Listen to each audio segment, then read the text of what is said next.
Teshwar Pandey, DGP Bihar. मैं सबको प्रणाम करता हूं, आप जितने भी हमको फेसबुक लाइव पर देख रहे हैं। एक बड़ा अहम सवाल है कि मुझे आज फेसबुक लाइव पर क्यों आना पड़ा। ये बहुत ही महत्वपूर्ण सवाल है।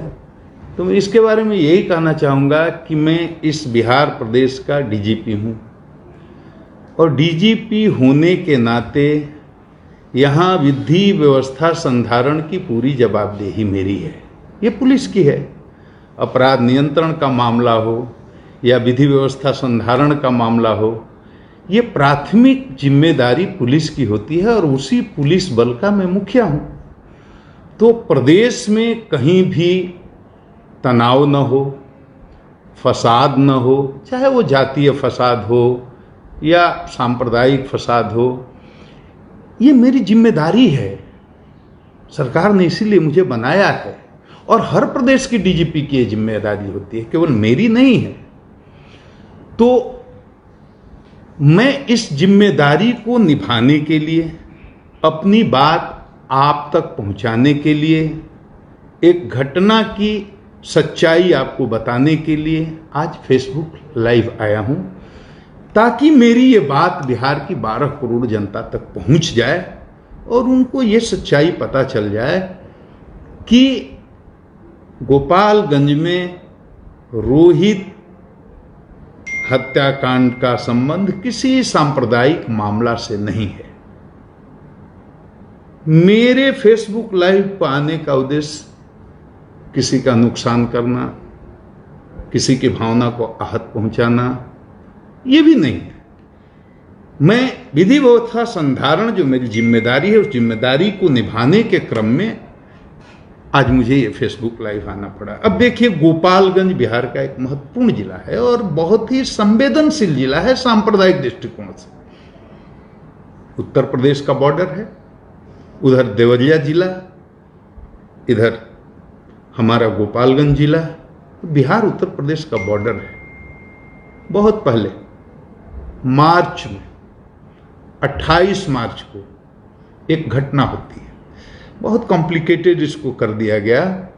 मैं बहुत कम शब्द में, कम समय में, बिल्कुल जो अभी तक के अनुसंधान का सार है वो मैं आपको बता रहा हूं। गोपालगंज जिले में एक बेलवाडीह करके गांव है और कटैया थाना पड़ता है। गोपालगंज से काफी दूरी है, रोड भी उतनी अच्छी नहीं, मुझे जाने में 1.5 घंटा समय लगा। एक रोहित हत्याकांड का मामला जो 28 मार्च को हुआ था। 5 बच्चे हैं, 2 हिंदू संप्रदाय के हैं, 3 अल्पसंख्यक समुदाय के हैं, 5 नाबालिग हैं। 13 साल, 14 साल, 15 साल, 16 साल, यही उम्र रही होगी। मैंने सबको देखा है, सबसे मिला हूं, एक मृतक रोहित को छोड़कर, और सबसे बात भी की है। सब नाबालिग बच्चे हैं, आपस में दोस्त हैं, आपस में मिलते हैं, जुलते हैं, खेलते हैं। मैंने वादी का बयान भी लिया है, मृतक रोहित के पिता का, उनकी मां का, और उन्होंने स्वीकार किया है कि मित्रता थी। कोई दुश्मनी की बात प्रकाश में अभी तक आई नहीं। गांव में कोई झगड़ा हो, झंझट हो, तनाव हो, हिंदू मुस्लिम की बात हो, मुझे तो लोगों ने बताया 15 साल से कोई बात ऐसी नहीं हुई। एक से एक स्थितियां आई, एक से एक परिस्थितियां आई, और हाल के इस साल में तो कई ऐसे अवसर आए जब सांप्रदायिक सद्भाव बिगड़ सकता था। और आप सब इस बात के गवाह हैं कि देश में बहुत जगह बिगड़ा भी, लेकिन बिहार अपनी धुरी पर खड़ा रहा है। फेसबुक लाइव से बिहार की 12 करोड़ जनता को इतना बता दूं कि वहां कोई सांप्रदायिक मामला नहीं है, वहां कोई मस्जिद बंद करके तैयार नहीं हुई है, वहां कोई मौलवी नहीं है, और ये घटना है या दुर्घटना है, ये हत्या भी हो सकती है, डूब करके भी आदमी मर सकता है, ये दोनों बातें हो सकती हैं। दोनों बातों को ध्यान में रख करके पुलिस इसका निष्पक्ष अनुसंधान कर रही है। किसी को भी ये नहीं लगना चाहिए कि इसमें किसी को दोषी पाया गया तो इसमें छोड़ा जाएगा। बाकी माँ ने क्या कहा, बाप ने क्या कहा और नाना ने क्या कहा, एक लाइन में स्टोरी है कि तीनों में से किसी ने मेरे सामने ये नहीं कहा कि किसी धार्मिक स्थल पर लड़के की बलि दी गई है। एक लाइन की बात।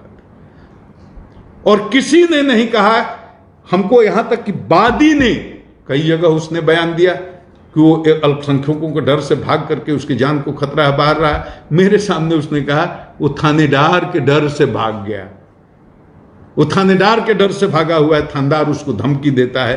थानेदार पर बहुत तरह के आरोप भी लगाए गए और आपने देखा भी होगा, उसको गाली गलौज करते हुए थानेदार का वीडियो भी वायरल हुआ, वो भी आपने देखा होगा। मैं सिर्फ ये कहना चाहता हूं, सिर्फ एक बात, थानेदार ने जो किया, किस परिस्थिति में किया, मैं उसकी सफाई पेश नहीं करना चाहता। किस स्ट्रेस में, तनाव में उसको कितना परेशान किया गया, जलील किया गया, उस पर तरह तरह के आरोप लगाए गए, ये सब बात मैं नहीं कह रहा हूं और ये कहना भी नहीं। किसी भी परिस्थिति में, किसी भी स्थिति में और किसी भी तनाव की स्थिति में किसी थानेदार को अमर्यादित भाषा में जनता से बात करने का अधिकार नहीं है। वो तो पीड़ित है, उसके 15 साल के बच्चे की हत्या हुई है या मौत हुई है और उसके परिवार के साथ कोई थानेदार और गंदी आवाज में गाली गलौज की भाषा में बात करता है, ये हमारे लिए शर्म की बात है, पूरे विभाग के लिए शर्म की बात है। तो पहला काम हमने ये किया कि थानेदार को जाते ही सस्पेंड किया, विभागीय कार्रवाई करने का आदेश दिया। उस मामला का पटाक्षेप हो गया। इस वीडियो को बनाने का सिर्फ इतना ही मतलब था कि आप जाने कि ये कोई सांप्रदायिक मामला नहीं है, या तो ये घटना है या एक दुर्घटना है। घटना माने या तो हत्या का मामला है, दुर्घटना माने या तो डूब कर मरने का मामला है। हम इसको अभी हत्या का मामला ही मान करके वादी के हिसाब से उसके लिए साक्ष्य जुटाने की कोशिश कर रहे हैं। आप भी साक्ष्य जुटाने में हमारी मदद कीजिए। और एक बात और कहेंगे, अफवाह नहीं फैलाइए, बड़ी जिम्मेदारी का काम होता है। देश बहुत मुसीबत में है, हिंदू हो, मुस्लिम हो, सिख हो, ईसाई हो, अफवाह फैलाइएगा बड़ा नुकसान होगा। अब बिहार तो प्रेम की धरती है, मोहब्बत की धरती है, सांप्रदायिक सद्भाव की धरती है, ये महावीर की धरती है, ये बुद्ध की धरती है, ये गांधी की कर्म भूमि है। मोहब्बत का पैगाम बिहार की धरती से दुनिया भर में गया है, अहिंसा का पैगाम बिहार की धरती से दुनिया भर में गया है। हम बिहार को बचाने में हमारी मदद कीजिए, सहयोग कीजिए। और हमारी बात किसी को बुरी लगी हो या किसी को अच्छी नहीं लगी हो तो मैं क्षमा चाहता हूं। बहुत लोगों के सवाल होंगे, बहुत तरह के सवाल होंगे। मेरे लिए फेसबुक पर किसी सवाल का जवाब देना संभव नहीं हो पाता है, इतना व्यस्त आदमी हूं। मैंने स्थिति स्पष्ट कर दी कि केस घटना हुई है, 15 साल का एक बच्चा हमने खोया है, वो हमारा ही बेटा था। लेकिन अब वो हत्या का मामला है या डूब करके मरने का मामला है, हम उस पर साक्ष्य का कि जुटा रहे हैं, अनुसंधान जारी है और एकदम निष्पक्ष न्याय होगा। मैं इतना ही कह करके आप सबों को प्रणाम करता हूं। गुप्तेश्वर पांडे, डीजीपी बिहार।